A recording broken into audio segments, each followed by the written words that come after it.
can wipe away sin but God? Who can pardon iniquity but God? And they even told Jesus that too. They said, you blaspheme, man. You blaspheme. Can't nobody forgive sin but God. What is wrong with you?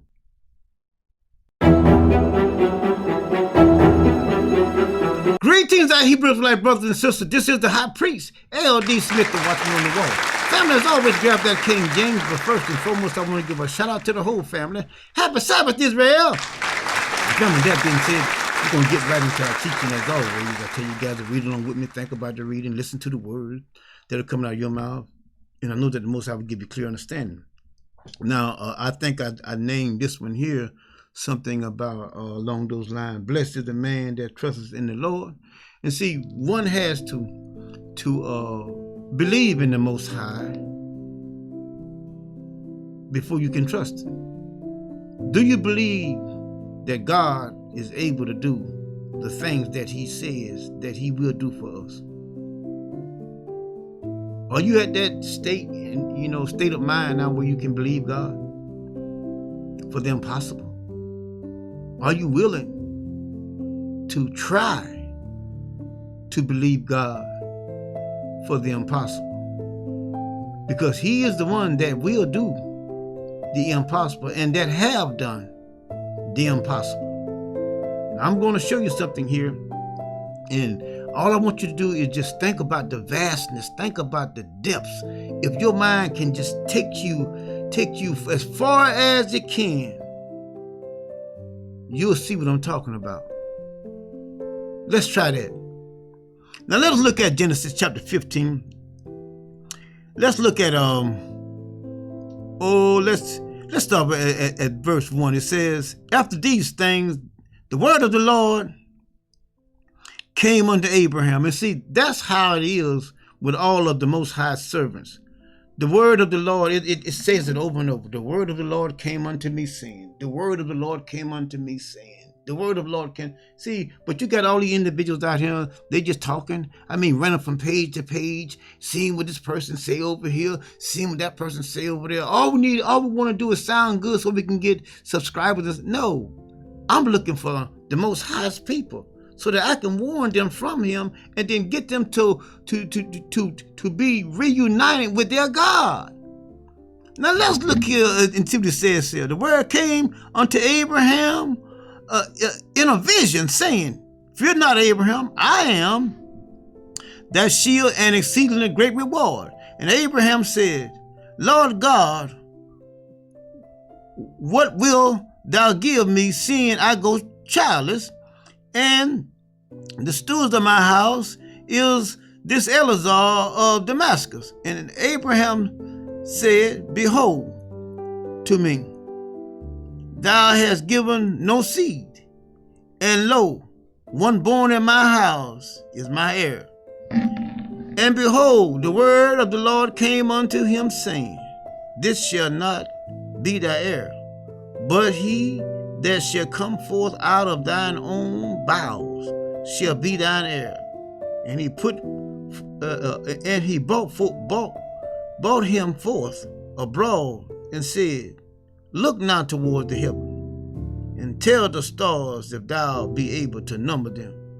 And he said unto him, so shall thy seed be. And he believed in the Lord, and he counted it to him for righteousness. And what we're going to deal with today is believing in the God of the Hebrews.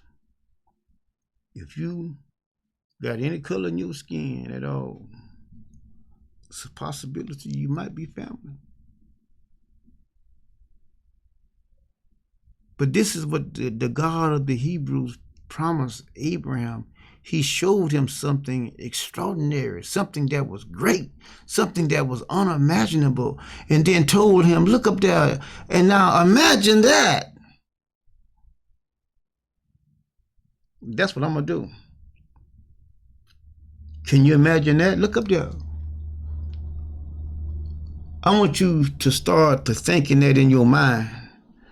Get that up in your heart. that I'm finna do the impossible for you.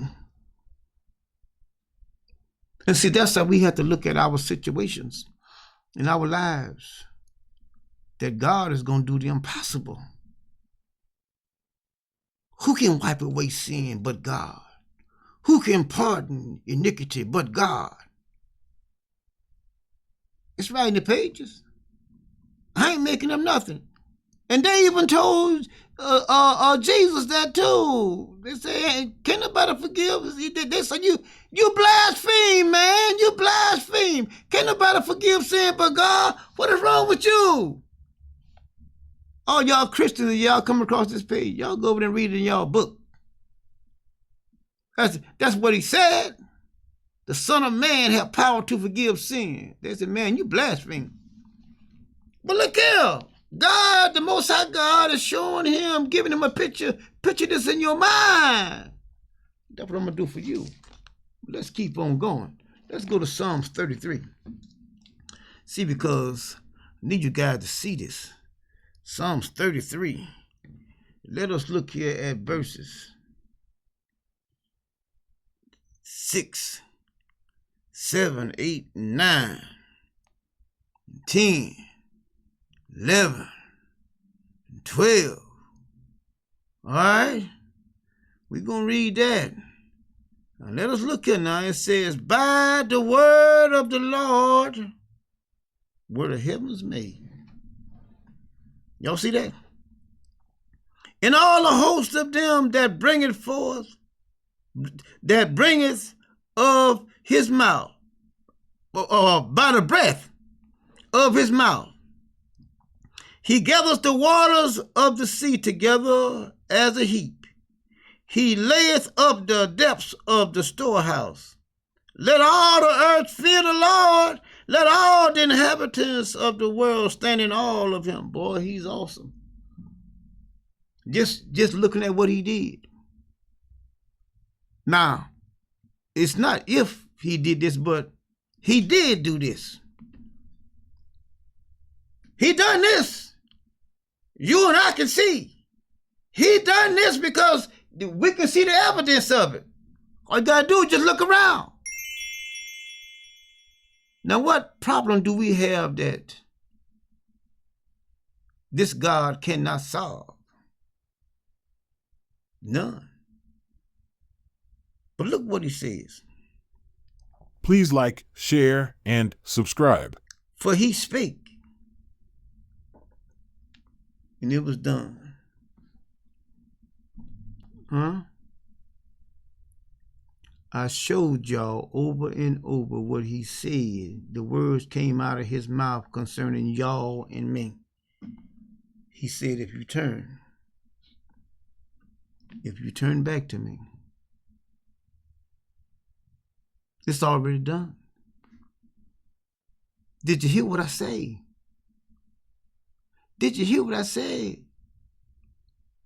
If you turn back, it's already done. It's right here in the pages. I didn't write this. I ain't making up nothing. If you're reading along with me and you're thinking, I want you to think. It's right here. It says, for he spake and it was done. I told you and showed you and you read it with your own mouth. He said, if you turn back to me, he says it won't even be mentioned.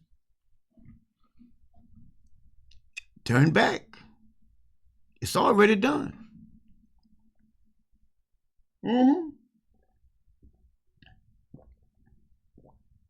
How hard is that?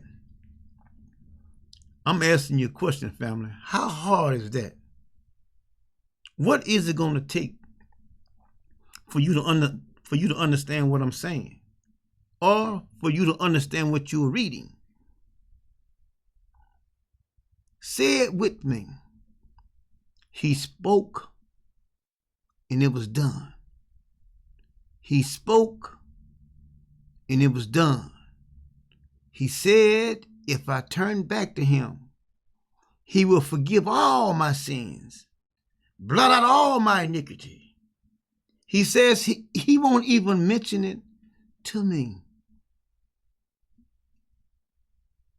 Let those words come out of your mouth, and I want you to hear with your ears the words that are coming out of your mouth. Say it over and over. If I turn back to my God, it's already done. If I turn back to my God, it is already done. Because he have already spoken. The words have already came out of his mouth. It's already done, family. All you got to do is make the necessary adjustments and turn. And it's done. Now let us keep on going here now. It says that, for he spake, and it was done. He commanded, and it stood fast. The Lord bringeth the counsel of the heathens to naught. He maketh the devices of the people none effect. The counsel of the Lord standeth forever. I mean, if you want some, you want some insurance, you got insurance right there, baby, that you didn't even have to pay for. You have insurance right there that you didn't even have to pay for. It's given to you. All you got to do is accept it and turn back to your God. We as black people, the Hebrew Israelites, the true people of the Most High God, now you know you have no excuse. You have no excuse not to turn back to your God. There's no excuse. Because he have already given you the insurance. He have already given you the instructions. He have already given you the playbook. All you got to do is look in the playbook and read it and then do it. It's just that simple. All you got to do is turn, and it's already done. Turn back to your God. Turn back to those 2 tablets. Turn back to the statutes and judgments. Turn back to what the Most High God told our ancestors to pass down to us. Turn back to that. And see, won't you live? See, won't you live? I just read to you verse 11. Read it again with me, please. The counsel means what the Most High says. Of the Lord standeth forever. The thoughts of his heart to all generations with an S. Are we not a generation? Are we not a generation?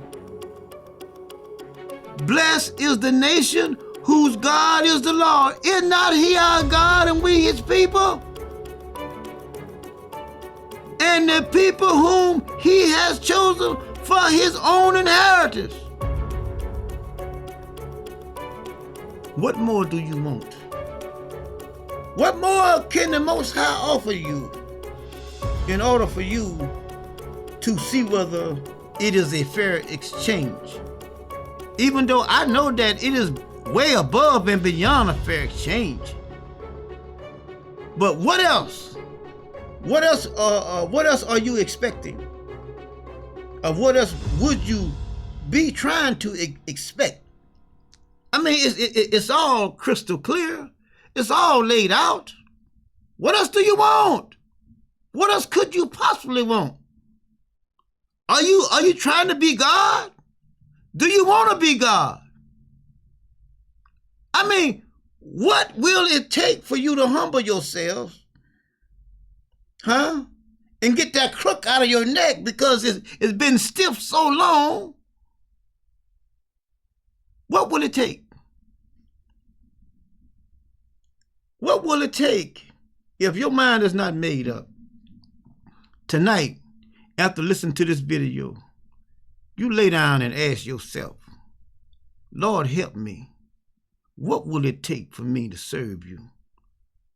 I believe that I am Hebrew. I believe that I am your chosen people. Help me. Help me to turn back and believe and trust in you with all my heart, soul, and mind. Everything that you have said, we will trust and do. can see when things be better. Because if you have better challenges, which we all do, he's going to bring you through. He's going to bring you through. So like I say, what is it going to take? I know that there's some of you out there that is on board, but there's others that think, well, I know this and I know that. You need to leave that shit alone. You do.